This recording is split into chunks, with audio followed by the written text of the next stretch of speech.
Bienvenue pour ce 10e épisode d'Obsession. Cette fois-ci, je vais parler cinéma et me livrer un petit exercice de style sur un univers qui me tient à cœur, celui de la saga Mad Max. Et je parle ici de toute la saga, y compris des trop injustement mal aimés Thunderdome et Furiosa. Pour une fois, je vous encourage vivement à regarder cette vidéo avec les images, et non à simplement l'écouter. Sinon, vous ne comprendrez probablement pas mon propos. Sur ce, et comme le disent les poètes Joel et Ethan Cohen, O Muse, sing in me, and truth tell me the story of that man skilled in all the way of contenting a wanderer, Ariel for years on end. Je vais vous parler d'un monde chanté par les Aèdes, ces poètes qui tissaient leurs vers au rythme des siècles, Homère, Virgile. Leurs récits disaient l'effondrement des royaumes, les cités en flammes, les voyages sans port. Un monde bâti autour d'une mer qui ne sépare jamais sans aussi réunir la Méditerranée. Elle est frontière, champ de bataille, couloir de commerce et de mémoire. On y avance, comme dans un labyrinthe mouvant, guidé par les étoiles ou la colère des dieux. Dans ce monde, les hommes ne vivent pas, ils errent. Ulysse fuit la guerre, mais ne trouve que des ruines. Achille réclame vengeance et ne rencontre que la mort. Aîné porte un peuple, fuit une ville dévastée, et sème dans l'exil les graines d'un empire. Chaque rivage est une épreuve, chaque île un piège ou une promesse. La mer elle-même est devenue une ennemie. Furieuse, elle fracasse les coques, égare les navires, réclame ses tribus.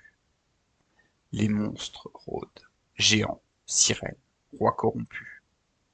Les oracles murmurent des vérités que nul ne souhaite entendre. Les dieux regardent en silence, ou bien rient.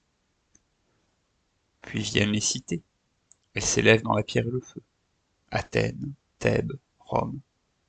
Elles se rêvent éternelles, mais déjà elles déclinent. Les héros ne suffisent plus à les maintenir debout.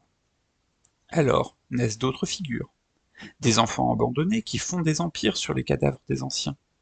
Romulus, Rémus, nés dans la boue et nourris par les bêtes. Les jeux deviennent religion, le sang versé un spectacle. Dans l'arène, les corps tombent sous les clameurs. Le pouvoir n'a plus besoin de mythe, il devient lui-même mythe. César se prend pour un dieu. Viennent Néron, Caligula, Commode, rois fous et idoles vivantes, entourés de cultes d'État, de prêtres armés, de foules prosternées. Et les femmes, que les hommes et les dieux veulent cantonner au rôle d'épouse et de mère, tissent leur propre destin.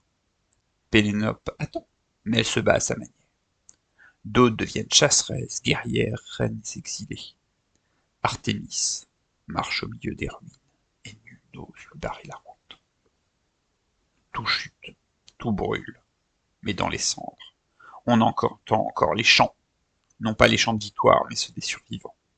Car ce monde n'est pas fait pour la paix. Il est fait pour la fuite, la rage, la reconstruction perpétuelle. Un monde de poussière, de fer, de souvenirs divinisés.